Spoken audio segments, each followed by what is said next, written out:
Counselling for Different Ways of Being, Exploring Neurodiversity and Counselling via a Walk in the Woods. So this is the unabridged version, the long version of a keynote I delivered at the International Conference on Pluralistic Counselling and Psychotherapy in June 2023.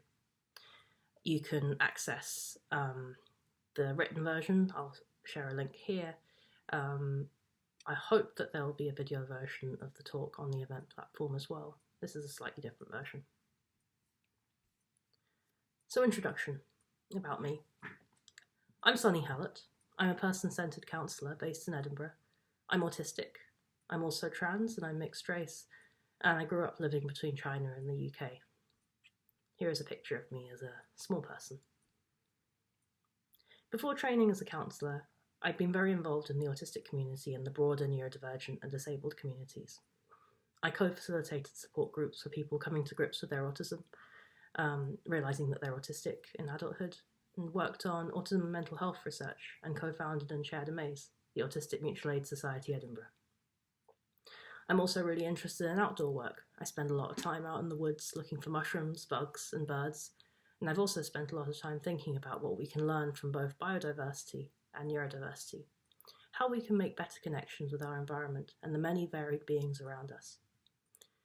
I'd like to invite you to explore with me some of these threads that I've been following and connections that I've been making, particularly around how we might challenge and adapt our counselling practices, and perhaps even how we might think about counselling and ourselves in the context of neurodiversity, to really embrace all of our different ways of being.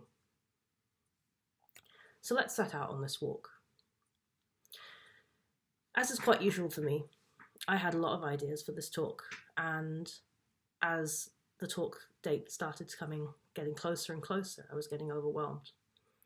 My friend sent me this meme as I was trying to describe my process. In order to try and pull the ideas together, I decided to go for a walk in the woods.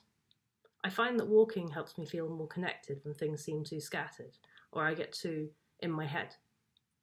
So I'm going to take you on a story of this walk and the writing of this talk. The first thing I started thinking about as I set off was how to get across the idea of neurodiversity. So neurodiversity describes the diversity and variation in ways of experiencing and being in the world. That includes all of us, people who are more neurotypical, that's closer to the average expected way of being, and people who fit the diagnostic descriptions for things like autism, ADHD, Tourette's, etc., and also people who experience the world differently in other ways, such as being synesthetes, or processing memory or images or sound in different ways, and so on. And people with acquired neurodivergence, such as through trauma or via deep meditation practice.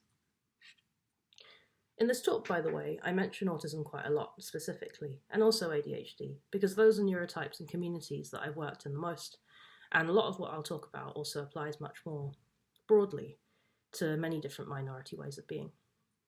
It's important to me that you don't go away with the impression that neurodivergence is just a shorthand or synonym for autism or ADHD. So I had this thought of going to the woods, and I thought I'd photograph a bunch of different plants and use that to illustrate biodiversity, and by association, neurodiversity. But as I travelled through town to get to the woods, I was really struggling with the sensory overwhelm of the streets around me. Noisy buses, people, ambulance sirens. Here's a picture of me dealing with just all of that on the way to the woods. Sometimes when I'm feeling overwhelmed, I look for pavement plants. And as I walked through town, I was reminded that there is huge biodiversity in the pavement plants too, in the greenery in our cities. There's not really a delineation between the human and the natural. We're all part of the things that grow around us. Looking at the pavement plants made me realise how much this urban diversity is a great metaphor for neurodiversity in our society as it currently is. Here are some pavement plants that I saw. Our cities and towns are generally designed for certain types of humans. Humans who don't mind the noise, for example, the smallness of space, the expectation of travelling from A to B at a socially acceptable speed, and knowing where you're heading. Similarly, they're designed to allow for certain types of plants, trees that line the streets and go straight up, flowers that are decorative and low maintenance and stay in their planters, hedges that hedge.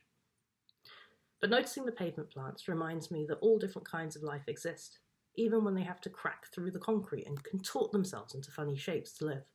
They find a foothold, and grow, but often go unnoticed unless they pop up somewhere really weird or cause a nuisance. Similarly, neurodivergent people, that is, people who don't fit with neuronormative expectations, can often find ourselves scrambling for footholds and pushing through cracks with enormous effort, while going unnoticed unless we cause a problem or do something really exciting and unusual.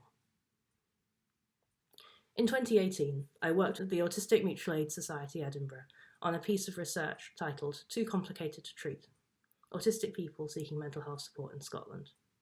You can also read about a related paper that we produced on experiences of talk therapies. I'll link both of these here. Here are some of the main findings from the first paper. We found that through that project, autistic people in Scotland were being routinely denied access to mental health support purely for being autistic, as well as being disbelieved by mental health professionals when they were in distress, and finding services just inaccessible even when they were offered support. One of the big reasons we did the research and publicised the findings as widely as we could was because while the lack of support and the pitfalls of accessing therapy while neurodivergent was already well known within our communities, every single one of us had stories about it. The practitioners we spoke with about this problem, from GPs to NHS regional directors to people involved in mental health care provision, didn't realise that there was a problem. They didn't notice that autistic people were falling through the gaps, and when they were challenged by individuals, we were often disbelieved. A year before that report came out, a very different and much bigger study reported that there had been a more than 75% reduction in flying insects over the last 27 years. How many people noticed that too, until it was pointed out? I got a notification on my phone as I was walking to the woods, thinking about all of this. Notification said it was National Bee Day, and Lidl was giving out free seeds for bees.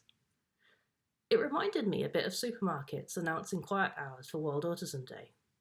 I think that these are not in themselves bad gestures, and perhaps they slightly acknowledge through implication that there aren't enough good habitats for pollinators, or enough accessible day-to-day spaces for neurodivergent folks.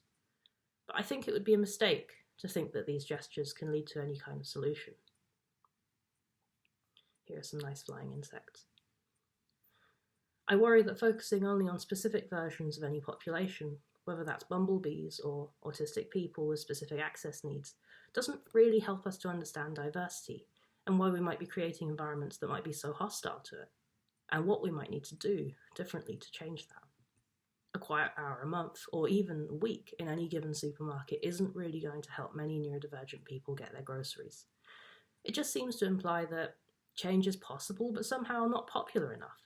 Just as now that people are going back to in-person work, many disabled people are struggling again to fight for flexible and remote working, or accessing other events remotely. Seeds for Bees doesn't seem to have increased people's interest towards anything flying that's not a bee. Notably, I'm part of several Facebook gardening groups where people regularly ask things like, how can I keep bugs out of my garden? When everything is a monoculture, diversity can look scary, wild, out of control. It's understandable, but it's unsustainable. To reconnect with diversity, we need to expand and rewild our thinking and change our practices on a fundamental level. We need to notice and challenge the things that we take for granted.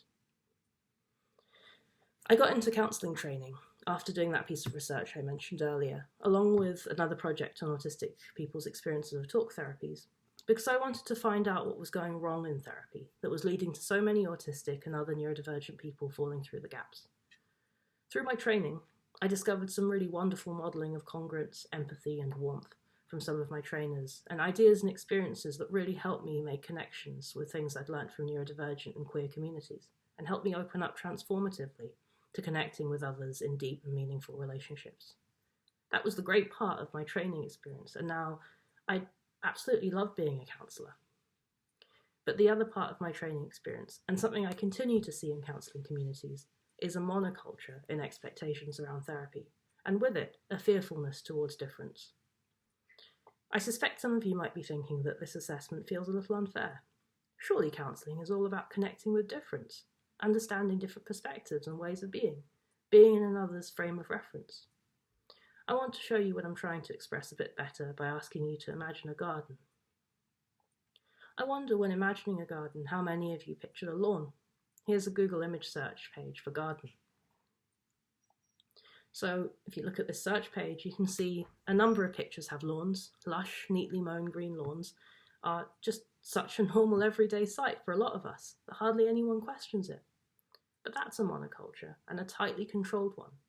There are whole aisles in garden centres dedicated to lawn care, products that maintain this monoculture, kill weeds, remove bugs, keep grass tidy and short and the right shade of green.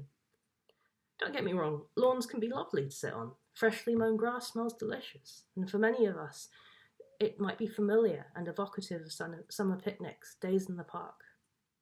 I'm not saying that there couldn't be a place for lawns.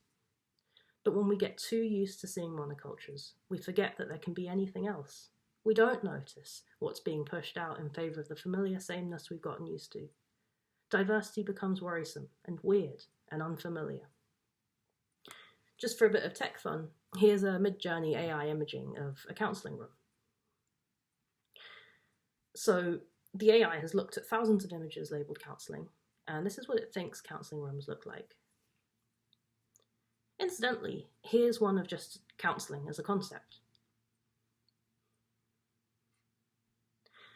What if things that feel familiar and comfortable to us in counselling, what counselling looks and feels like, how we are as therapists, what if they are also reinforcing a monoculture? Who and what ways of being have we unconsciously made unwelcome in our spaces? At this point in my walk, remember that I am walking towards the woods. I'm planning this talk. I finally reach the woods. It's lovely and sun-dappled and full of life. Plants, birdsong, buzzing insects. Now I feel less constrained and overwhelmed, and I can start thinking more about some of the ways I believe we could rewild our practices, expand our understandings of diversity and difference, and make the ways we work more welcoming of that diversity. Some years ago, I experienced quite a difficult mental health crisis. I realised that I was autistic at 28, and while that new understanding brought with it a lot of helpful learning, growth, validation, and a wonderful community of other people like me, I was struggling with the impact of failing at being neurotypical for nearly 3 decades. The trauma of that, of having grown up not trusting my own experience of the world, not even having models or language for understanding why I had meltdowns, or couldn't process sound when others could, or didn't understand what was going on socially, or got feverish after going to the supermarket. I felt that neuronormativity had robbed me of myself, of my innate and intuitive coping strategies and connection with interests and autistic joy. For me at this time, being out in nature became how I learnt to gradually reconnect with myself and find solidity in the person that I am. Obviously, this will be different for many neurodivergent people. Not everyone finds it helpful or accessible to be out in nature, for lots of reasons. But you do also see many related experiences, such as in autistic biographies like Chris Packham's Fingers in the Sparkle Jar, or Catherine May's The Electricity of Every Living Thing, or Dara McAnulty's Diary of a Young Naturalist. Here's an illustration I made as part of a comic some years back about what having that space has meant to me. I believe that my locus of evaluation was so far outside of myself that I barely existed to myself. I struggled to know how I felt, what I liked, my sense of realness as a person. In my memories of back then, being around others was like moving through a fog, constantly uncertain, operating giant, stupid puppet limbs, reality feeling fragile and threatening to dissipate at any moment. As I connected with the woodland, hills and coasts around me, it was like I was able to connect more clearly and viscerally with my own feelings and who I am. There were coastlines that I rushed to when I felt trapped, woods that I lingered in when I felt scared, hills I climbed when I felt joyful. My feelings and experiences have been made real and recognisable to me by the landscape around me. I could reconnect with and reclaim my inner world in a way I'd never been able to before, and with that came greater confidence in myself and joyful discoveries of what I like and what kind of person I am. These connections were invaluable for me, and they were also supported by therapy and support work that validated the way I communicate and how I made sense of my feelings. In therapy, there is often an expectation that we talk about feelings and use emotion words. A lot of neurodivergent people autistic, ADHD, but also a lot of people who are different in other ways, can struggle with connecting or identifying our emotions, or communicating them using emotional vocabulary. Our research found that some autistic people were told they weren't engaging properly, or weren't suited to therapy because they couldn't use the necessary vocabulary, or they didn't meet normative expectations around connecting with their feelings. Some felt that they were failing at therapy because their counsellor kept using or insisting on emotion words that didn't make sense to them. Going back to our analogy of monocultures, what if we were to consider the language we use and implicitly expect as therapists through this lens? I believe that there is as much richness in emotional experience and expression as there is in diversity in ways of being in the world. So why would we insist on one form of language? I've noticed neurodivergent people I work with visibly relax when I say, often at the start of working together, that we can absolutely throw out the language that might often be expected in therapy, if that's not being helpful, or if they prefer something else. For myself, part of my own difficulty around using this language is because I want to be accurate when I tell someone something, or I risk being misunderstood, which in the past has had dire consequences. So often the emotional categories just aren't specific enough. They don't cut it for me. How do I know that when I say I'm sad, you'll be imagining the same sadness? What if how excitement feels for me isn't something that's within the limits of your experience until now? Excitement can be frightening. Anxiety can be oddly comforting. There are times I have sobbed with excitement at seeing a bird of prey up close, or finding my first of a new and exciting fungus. It's a thrill, but it can also be too much. Back in my talk planning woodland, I'd been lost in thought and absent-mindedly touching the leaves along the path. I managed to sting myself on a patch of nettles, thinking they're dead nettles. Latin names Urtica dioica rather than Lamium album. I find all forms of naming useful and so interesting, and I like to collect them in my head. Dead nettle tells me that this plant looks like a nettle, but won't sting me. Lamium tells me that this plant is related to mint, and not in fact related to stinging nettles. Different names prioritize different experiences or types of information. Imagine trying to describe to someone the plant that stung you using the common name you know, or a description of the sting. Perhaps the sting burns for you or it tingles. And them insisting that they can't possibly understand you unless you use the proper Latin, at the very least a genus. Learning about my environment in detail and about the names of things also helped me to differentiate my feelings, and crucially also helped me to realise that I have a right to name what I'm feeling in the ways that feel right for me. In mushroom foraging circles, people talk about getting your mushroom eyes. And similarly, I think with every other category, we learn to identify and differentiate. We might start with general categories that look much the same, and the more familiar we get, the more we look, the more diversity in feelings, or fungi, that we see. I saw a lot of white flowers on my walk, for example. What do you picture when I tell you that? A lawn covered in daisies, maybe, or a rowan in bloom? Here are some of the flowers I saw on my walk. Without having the opportunity to explore them, name them, see how they differ, I might only recall seeing white flowers, and might feel limited in what I can communicate about what I saw. Having looked at them up close, even without knowing their names, I can start to distinguish them and locate them in my felt sense using my own vocabulary. The bell-shaped ones, the uneven-shaped fireworks, the four-petaled ones with garlicky leaves, the ones that smell of cat's pee in the tree, the tiny secret ones close to the ground. These days, I find that I'm much more sensitive to whether an environment is richly diverse, because I almost unconsciously hone in to more of the subtle differences in the flora and fauna around me, just as I do with mine and others' emotional states. It's almost as if by being open to new names and new categories, I've become less limited in what I can see. I often see the same shift in others when they no longer feel limited by expected vocabulary. As I got into my counselling training, I noticed that the speaker and I were often able to reach a closer understanding through exploring images, metaphors, sensations, and stories, breaking down the subtle differences in expectation and understanding, delineations between feeling. Whether it was something that described the feeling I was picking up, checking if it felt accurate, or an image the speaker was using. Imagine anxiety coming in waves, for example. What kinds of waves are they? Are they crashing waves that are loud and overwhelming, threatening to sweep you away? Or endless swells that just keep washing over, exhausting you over time?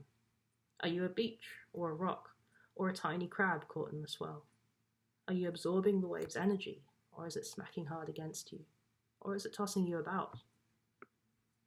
These images, this taxonomy of feeling, this whole multisensory world, whether it's based solely on imagination or literally from the scenery around us, especially if we're outside, don't carry the same vague individual baggage. Well, they of course still carry some baggage of emotional vocabulary, or the majority understandings and expectations that come with them. I also found that other neurodivergent people are often the ones who are most excited and enthusiastic about using images and sensory metaphors, bringing so much richness and a sense of playfulness to our work together. I'm not saying just use metaphors with neurodivergent people, and lots of autistic people can really struggle with metaphor, and I'm also not saying that nature metaphors resonate with everyone. There are whole worlds of metaphors and imagery people can use. In my counselling practice with different people, there have been images from the fidget toys I keep in my room, from computer games, from smells and textures, internet memes, gardening, animals, types of food, the personalities of the birds who visit the feeder. Here's a bird with a particularly strong personality who visits my feeder. Incidentally, there is a misperception that autistic people cannot handle metaphors, that we don't understand them and take them literally. My take on this is that firstly, many people misunderstand or don't understand metaphors when they haven't been taught the meaning of them, or when they've changed over time. Just look at how many people say mute point instead of moot point, or on tenterhooks instead of tenterhooks. How many of you might be confused by newish metaphors like spill the tea or throwing shade? Also for me, and this seems to be relatable to a lot of autistic people I've spoken with, I find that I can get distracted quite easily by the literal and sensory implications of a metaphor, to the point where it can contaminate and even obscure the intended meaning. Of course I know what raining cats and dogs means, after over 3 decades of communicating in English, but that doesn't stop me vividly picturing a load of house pets concerningly falling from the sky. In my opinion, surely quite unlike any rain I've ever experienced. But I think being sensorily and viscerally distracted by the imagery, the literal meaning, could be an asset. I could be less likely to take a phrase's meaning for granted, more likely to want to check out, for example, whether those hooks really feel very tender and tired right now from holding an anxiety, or if they've been struggling to hold a piece of weaving together using an antique set of tenterhooks. I looked this up, concerned that all will unravel before it's done. And while we're talking about communication, what if there are no words at all? Perhaps I learnt to communicate wordlessly first with the non-human world around me. There are times when I'm so overwhelmed that I've been unable to speak. You can read a comic about that. I'll link it here. And some of my most memorable and connecting counselling sessions have been ones where very little was said, but much was communicated, shared and felt. There was the session some years ago where I couldn't speak, but my counsellor and I sat on the floor and I drew pictures of bugs and plants on a big sheet of paper. Here's a picture I made between sessions to try and communicate how I was feeling during that time. I've often used drawings to try and communicate how I'm feeling since I was a little kid. Or a more recent session with my current counselling outdoors, where I could speak, but I felt that a lot more was shared and experienced in the relationship through me learning to build a fire, and both of us watching the ember start to take hold than we could ever have been able to get through speaking. For example, I've often struggled with understanding instructions as they were intended, and I can feel quite anxious about misunderstanding and doing something wrong.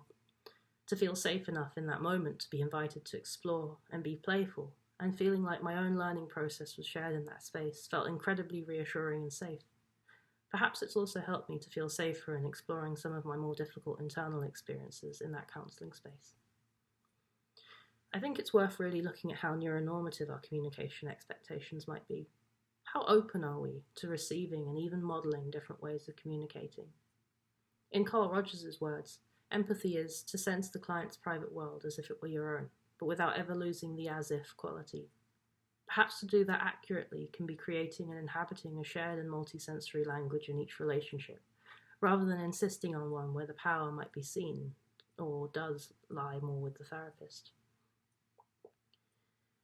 A lot of this is about the fact that expectations between two people can vary wildly, and also that empathy isn't magic, but too often I think we're tempted to believe that it is. To frame empathetic connection as magical or something that people have that some people have and others don't can be deeply disempowering for someone with a minority experience of the world, who might have already been taught all their lives that their experiences aren't real.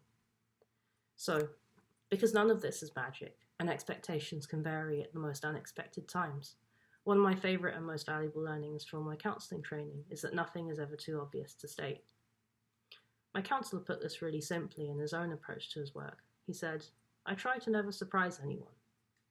By stating what we're noticing or our intentions in the moment, we not only remove a potentially stressful variable or uncertainty, but also, I think, model that it's okay to not know and it's okay to be clear."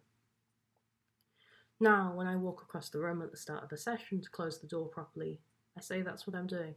At the end of an outdoor session, I state which direction I'm heading in and suggest where we say goodbye. We take ownership of our own actions rather than leave the other person guessing, potentially feeling like they should just know.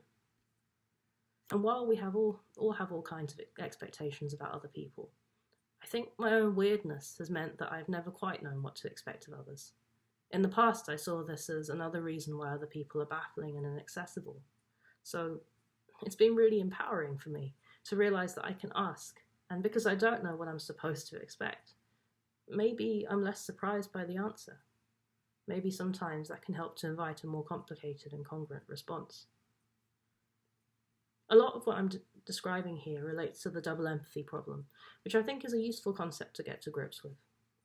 The double empathy problem was conceived of by Damien Milton, an autistic academic and thinker. In his words, "In simple terms, the double empathy problem refers to a breakdown in mutual understanding that can happen between any two people, and hence a problem for both parties to contend with, yet more likely to occur when people of very differing dispositions attempt to interact. Within the context of exchanges between autistic and non-autistic people, however, the locus of the problem has traditionally been seen to reside in the brain of the autistic person. This results in autism being primarily framed in terms of a social communication disorder, rather than interaction between autistic and non-autistic people as a primarily mutual and interpersonal issue." This is from Damien's The Double Empathy Problem 10 Years On. The double empathy problem is strongly supported by a growing number of studies now which look into cross-neurotype communication, showing breakdowns both in information transfer and understanding and rapport between people of differing neurotypes, although I think so far most if not all of the research has looked at autistic and non-autistic people. You can read more about some of the research at dart.ed.ac.uk research nd-IQ. So you could search Edinburgh University, Diversity and Social Intelligence. Damien is talking primarily about autistic people in the earlier quote, but I think as therapists we can too easily fall into a conception of the world and ourselves where we are the ones who are good at empathy, connection, understanding, and in this dynamic, it can also be all too easy for the locus of any problems that occur to be seen to reside with the person coming to counselling, rather than with the therapist or as an interaction in between. Especially perhaps when the client is neurodivergent, is open about their struggles with social communication and connection, or emotional understanding.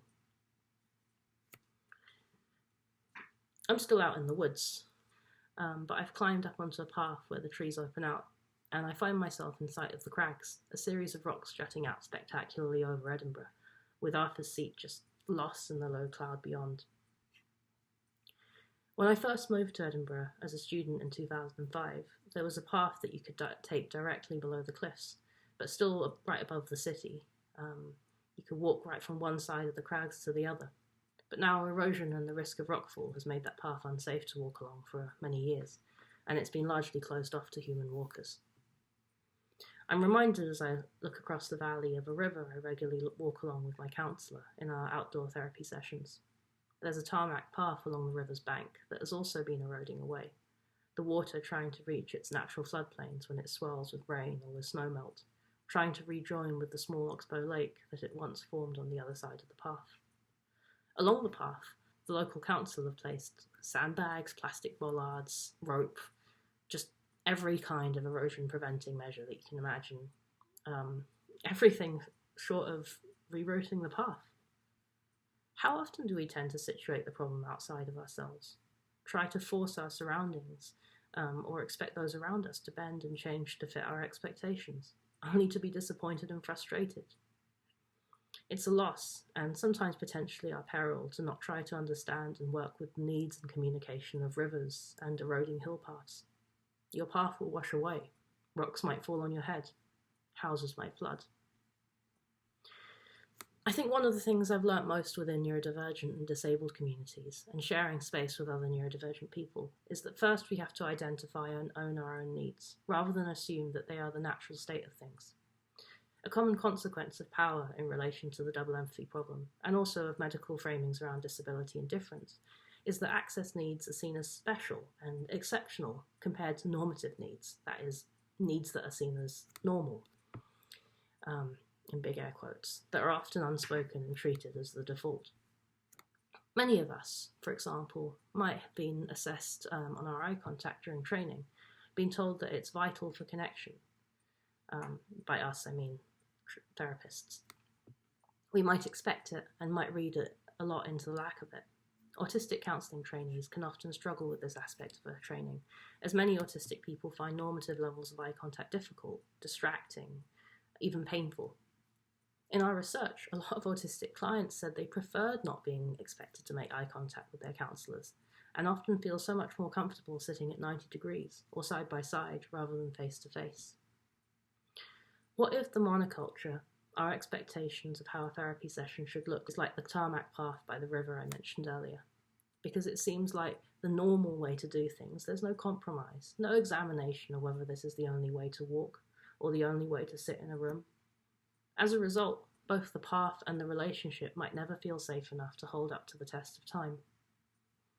It can help a lot if we as counsellors are able to be congruent, real, genuine in our humanness in how we inhabit the space, in how we might be messy and stumble and make mistakes. What might the monoculture be telling you about what a counsellor should look like? Is it one who makes neurotypical eye contact? One who's always calm? One who doesn't move in atypical ways? I've always found this bit of history about the national parks in America really thought-provoking. That they exist today partly thanks to Ford and the car industry, which wanted a way to sell the great American wilderness to potential car owners, and sell more cars. To this aim, winding roads were cut through the wilderness and swathes of trees cleared to create perfect, wild vistas from which drivers could look out across the supposed untouched, but really quite carefully curated wilderness. How might we curate and tame our own wildness to fit the image of the therapist or helper or empathic listener? What might be lost and who might we shut out when we try to be too slick and professional in favour of messy but real? In my woods, I'm looking up from my meandering. I can get lost in analogies because the world around me is so rich and entangled with my inner world, with ideas, memories, interests, relationships, and snatches of conversation.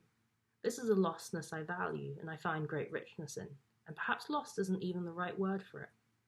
On my way to the woods this morning, I got Google Maps to show me the route from A to B. I've lived in this city for most of my adult life, but I still get lost and struggle to follow linear directions without a map to guide me. Something I discovered when I started going out into the woods and into nature was that I wasn't getting lost anymore, or not half as often as I do in the city. My walks in the woods are never A to B. I might set out one morning to check out my favourite chanterelle patch by a woodland pond, only to be distracted following the mesmerising dance of peacock butterflies across the field, or trying to see the woodpeckers because I can hear them knocking on the tree, or violet ground beetles sunning themselves on the rocks. Maybe I do make it to the chanterelles. Maybe they're not ready that day. Maybe I go home without ever getting to them because my mushroom bag's are already filled with a surprise haul of oyster mushrooms. It's only the journey home through the town that I might find confusing and overwhelming. I've noticed working and generally talking with a lot of neurodivergent people that the way we travel and explore within our minds can also be extremely diverse. And yet, especially in therapy, a lot of people will apologise for their scatteredness or for rambling and going down rabbit holes, for infusing about our interests, repeating ourselves, or for not getting to the point.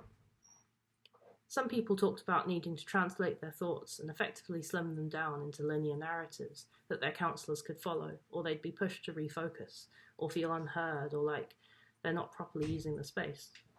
Clients can describe this as frustrating, that they're losing vital context and content and space for personal exploration in the pressure to translate.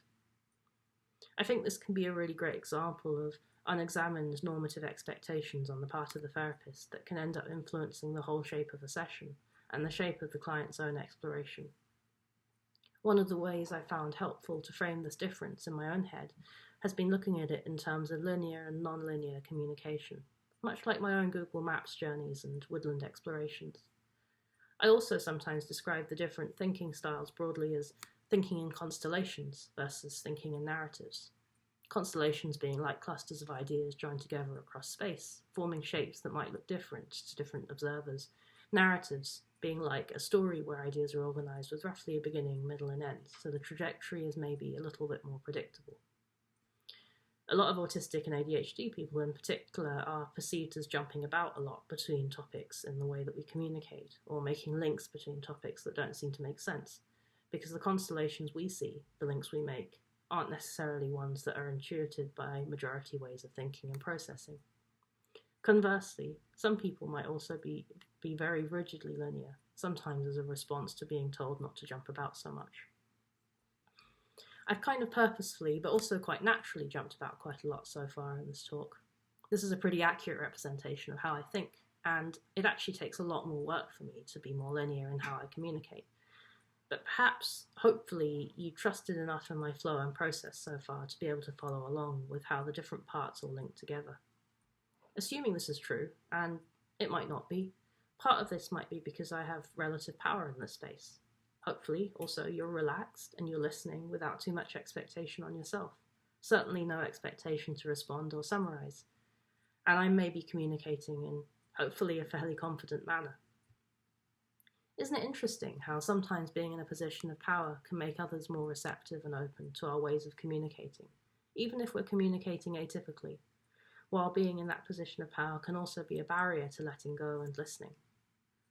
What might this mean for the power dynamic in counselling, or for more or less powerful groups in society? A study by Brett Heasman, then at LSE, link here for this video, found that autistic people in non-autistic families are far more likely to be working extremely hard to understand the perspectives and communication needs of their family members than the other way around. But the perception by the non-autistic family members is often that the autistic person is still not trying hard enough. Another study by the same researcher found that non-autistic people were more likely to overestimate their helpfulness towards people they think or know are autistic. Incidentally, if we're having a conversation, which I often wish we were in these talks, rather than just me talking at a bunch of you, or me talking into the ether, I might be able to check that you're following okay, or you might be able to ask for clarification or for me to repeat or rephrase something, much as we might negotiate and check in on a walk to be sure that the pace, terrain, etc. is manageable for both of us. In counselling sessions, sometimes our own panic or disorientation at losing the thread of communication, not being able to respond helpfully, especially if our clients explore their thoughts in a very different way from the way we explore our own, can lead us to feel more lost or get frustrated, potentially demand a change in the way our clients are exploring, whether explicitly or implicitly through how and what we respond to, our attending, or what we focus on. I believe that staying in the client's frame of reference includes being able to adequately suspend our own. To do that, we need to continually work to be at least somewhat aware that how we process and experience the world, even in very fundamental ways, is not going to be universal and shouldn't be seen as the default. To do this, we have to really thoroughly get to know ourselves in the context of diversity, power, and privilege. The inverse of that double empathy problem quote is that people with more similar dispositions are more likely to understand each other more easily and intuitively. If you found connecting and empathizing with other people largely very easy all your life, it's possible that you're part of a neuromajority, at least in terms of certain key aspects of your experience, and that of the majority of others you interact with. It's also likely that you've not noticed it, just as straight folks generally don't need to figure out that they're straight, and cis people don't need to figure out that they're cis. People within neuromajorities might come to believe that they're innately good at social connection or social understanding, when they've really mostly just been operating within a normative range that's familiar to them. Meeting someone who is difficult to connect with might feel like a failure. They might say, well, I connect really well with most people, so they must be the problem. Or in therapy, most clients respond really well to this, so this one must not be suited to counselling. I see moments of disconnection and misconnection as potentially exciting opportunities. Here is someone who may experience something so differently from how I experience it, and by the very act of communicating with me, they're inviting me to expand my world and experience to better understand theirs. Surely some clumsy stumbling along the way is worth it. Before I move on from linear and non-linear communication, I want to talk about this image. So it's a stock image. I think it's used on Counselling directory, but you've probably seen it in a lot of other places. It's used to represent counselling quite a lot. Various versions of this. When I searched the term counselling, certainly a lot of versions of this come up. I wonder how you feel about this illustration. There was a time when I actually quite liked the analogy it presented. I felt so tangled up and broken and wrong inside. I loved the idea of someone making sense of it all and making it all feel neat and tidy for me. Now it horrifies me, because I've grown to know and cherish and love the tangled, untamed wildness of my inner world. There's meaning and significance to the way that loop intersects with this knot and how thoughts overlap and wrap around each other. There's safety for birds, voles and insects in the densest weeds and the most tangled of thickets. To them, they're familiar private refuges, secret getaways, places to stash seeds and raise chicks. When I look at this picture now, I see the counsellor as an overzealous gardener, trying to tidy up what they might perceive as messes, what I perceive as home. Of course, there are also times when our internal tangles feel distressing, overwhelming and terrifying, like walking into deep, dark, thorny woods. I think as counsellors, if we can dare to walk in there alongside, rather than try and cut away the thorns ourselves, if we can share openly in the exploration, perhaps we might help to make the space for people we are accompanying to figure out what they need to do to make their internal forests livable. Whether that's by moving away some of the brambles here, or making a small nest there, or just getting to know it and be witnessed in the knowing, so the shapes of their thoughts feel welcome to exist in the world, rather than like something messy and shameful that needs to be hidden away or tidied up. One of the white flowers I was looking out for on my walk, which I didn't see that day, though I did find later in the week, was Greater Stitchwort. This is Greater Stitchwort. Greater Stitchwort is a very special flower to me because it represents a way that I found safety while lost in some of my own darkest tangles. I saw it while on a walk in the Highlands during a time when I was in deep despair, but at a point in that despair when I realised I did want to pull through, but I was terrified and I didn't know if I could. I mean this metaphorically, but also literally, because I was walking alongside a deep, scary ravine on this remote, uneven, and unfamiliar path in the Highlands. I was exhausted, and the light was starting to fade.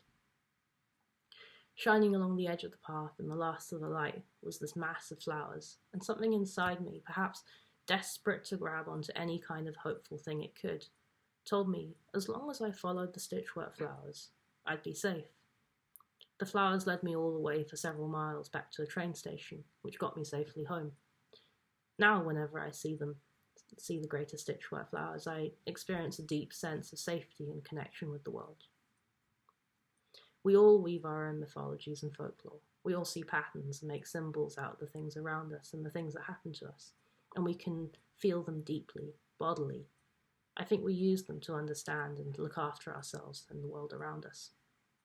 Sometimes we might borrow stories that already exist in our culture, such as speedwell flowers representing good luck on a journey, or avoiding stepping on the cracks in the pavement, perhaps especially before an important meeting. Sometimes we're told to follow stories by others, and then we get into the habit, such as saying bless you when someone sneezes. I believe that one of the things that normative society can take from many neurodivergent people at an early age is the right and space to weave our own folklore and make our own stories about the world. The magical thing about folklore, that's socially accepted and even expected, is that no one expects it to make sense. No one asks for a rationale. It's just the done thing that everyone does.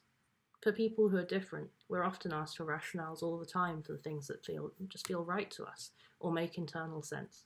Alternatively, We're told that these are just behaviours, evidence of a pathology, and make no sense at all. And that's why they're pathological. Autistic children are often pathologized, for example, for playing in ways that are immensely satisfying to them, but don't fit with the stories society likes to tell of how normal children play. How many kids could tell you why they like to play with a toy the way they do? What's wrong with lining things up by shape and colour, rather than telling a story with dolls or pretending to drive a car? When we aren't allowed to weave our own stories, and we're made to follow others' stories that don't fit and don't make sense to us, we can become hurt and confused, and come to doubt our ability to learn about ourselves, our feelings, and our environment. We come to believe that we can't be experts in our own experience. When the world went into lockdown in 2020 and meetings went online, most of us had no stories for how we should socially interact in an online environment. This is disorienting and worrying for a lot of people who are used to in-person interactions where they knew the rules and were comfortable with them. For me, it felt weirdly liberating and equalizing, because so many others were experiencing the social confusion I experienced almost every social interaction up to that point. It felt like an opportunity to learn together and work together, to make new rules and tell new stories. I'm not really sure that happened, but I do feel like some things have been a little more accepted in helpful ways, such as being able to type thoughts and questions, or just more acceptance, though still not really enough, of diverse communication preferences. A lot of my work with neurodivergent people seems to come back to reclaiming our stories, figuring out what we've lost, and what we want to get back or retell. I feel there's a lot of overlap here, as there is in many parts of this talk, with queer experience, as someone realising that they're gay or trans also has to come up against the fact that the stories around them, that they're told and see in the media and elsewhere, mostly don't reflect their experiences. For me, realising that I'm queer has meant a process of actively trying to figure out and rewrite the stories I want for myself, for relationships, sexuality, gender, love. It can be an exciting process, but also it's terrifying and really difficult, because deviating from the stories I grew up with means doing everything I can to learn about and expand our imagination beyond the bounds of those narratives, while fighting against the shame that comes with internalised biphobia, homophobia, transphobia, and so on. And all of this in a society where deviation feels increasingly dangerous. My experience of doing this for my neurodivergence has been really similar, and with about as little helpful public representation because of the ways autism, for example, can be stereotyped and talked about, even when the messaging is relatively progressive or aims to be accepting.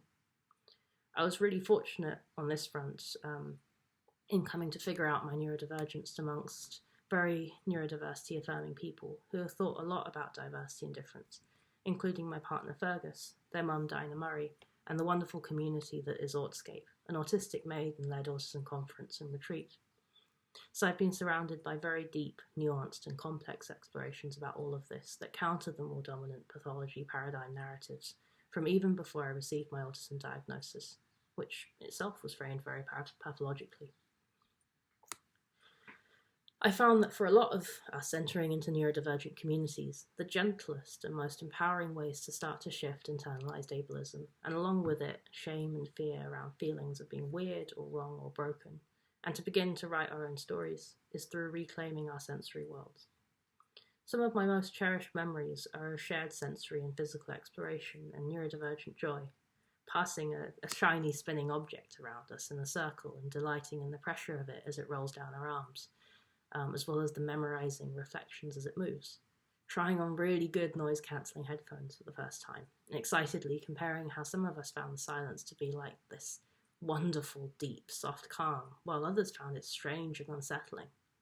Feeling the joy of shared unfiltered info dumping, sharing all of the information on a current passion, while being able to move and bounce and generally let our bodies inhabit the enthusiasm we're feeling, being validatingly witnessed and even mirrored in that joy and excitement in return.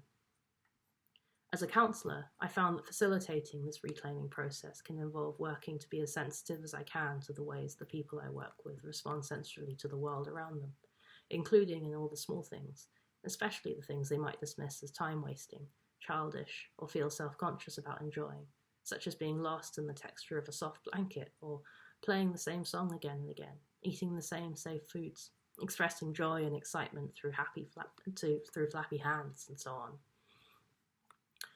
Also, things they might struggle with sensorily being taught it's not okay to struggle with, such as scratchy clothes, uncomfortable noises, difficult food smells. I often share my own sensory preferences and aversions, including narrating my sensory world as it comes up in sessions if it feels relevant, like needing to take off a jumper because its texture is messing with my auditory processing. I might invite people to explore sensory memories or moments of neurodivergent joy that they remember from childhood, which can help us to connect and reclaim some of the intuitive ways of being that were soothing, in tune and helpful for us that we've lost.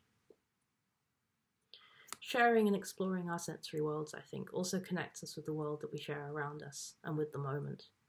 So often, neurodivergent people I've spoken with, I include myself, can feel that we get stuck too much in our heads and in our thoughts because we've always had to give reasons and rationales and meet demands to explain ourselves or understand others through deduction and rote learning, or because the world has been so overwhelming and out of control. Finding safe ways to reconnect our senses to the world outside of ourselves can be an act of reclaiming space, as well as being grounding. It's also something clearly real that we can share in a counselling session, the smell of a cup of coffee or the sound of a bird on the roof, a counter and anchor to the sense of artificial or other realityness that counselling rooms and counselling relationships can sometimes feel like they float in. On my personal therapy walks, I felt a sense of grounded realness in being able to share the experience of the terrain, the weather, the texture and the soft foam inside a split reed, the call of birds interrupting our talk. It can sometimes be so much harder to make headway into the deeper, more emotionally complex, more painful stuff when we haven't even had a chance to reclaim and discover how we feel bodily about our environments, what small moments might bring us calm, quiet, or joy, and to feel safe enough to be in company while reacting and responding authentically and less guardedly. Here's something that sort of distracted me in the morning before I went for my walk. I bought a cup of coffee from a cafe and I was procrastinating a bit from getting started. I was feeling stressed about the expectation of trying to string these thoughts together, whether I'd be able to do a good enough job of it. I held my coffee and swished it around in the cup, and the light reflecting off the surface danced and moved about.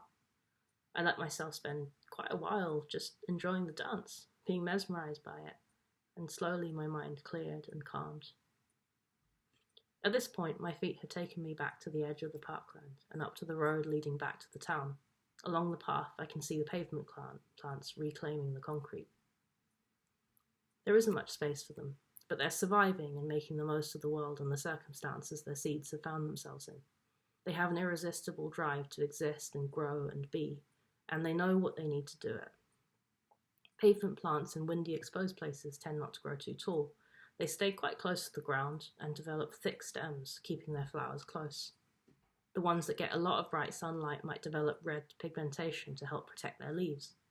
Shiny-leaved and early flowering scurvy grass, adapted to the coast, makes the most of the other plants' lack of salt tolerance by coming up where gritters have gritted city streets in late winter.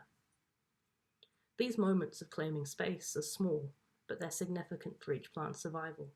Similarly, I think that for a lot of us in minority communities, we sometimes need to find and reclaim the small, safer growing moments that we can, while dealing with the knowledge that it's not always safe to be fully out and open as ourselves in the neurotypically built world. And it's a calculation we'll be making and we'll need to make and figure out, but it helps to be able to take the shame out of it. It can be dangerous for autistic people to get overwhelmed in public. Meltdowns can lead to traumatic medical or legal intervention. It isn't always safe to express neurodivergent joy or move in ways that feel authentic to us, much as it still too often isn't safe to be out as trans or gay. This leads me to wonder about some of the very fundamentals of what we might think counselling is, or what we think counselling is for, or what our job is as counsellors. The monoculture here might be in expectations around recovery or regulation or healing as an individual endeavour. The story that's sometimes told about therapy is that it's about the individual figuring out themselves and becoming happier or more regulated, healed from their trauma. But how does that work for someone who's still continually encountering the trauma of being an oppressed minority, or someone for whom the world is just sensorily overwhelming a lot of the time? What if we're exhausted from having to constantly figure out and write our own stories because none of the existing ones include us? It feels so important that each of us as counsellors work towards real and nuanced understandings of the power and expectations at play for different minority experiences, as well as how they might intersect. Perhaps that can also help us expand our ideas around what therapy is, or what it's for, what it could look like, and what our role might be.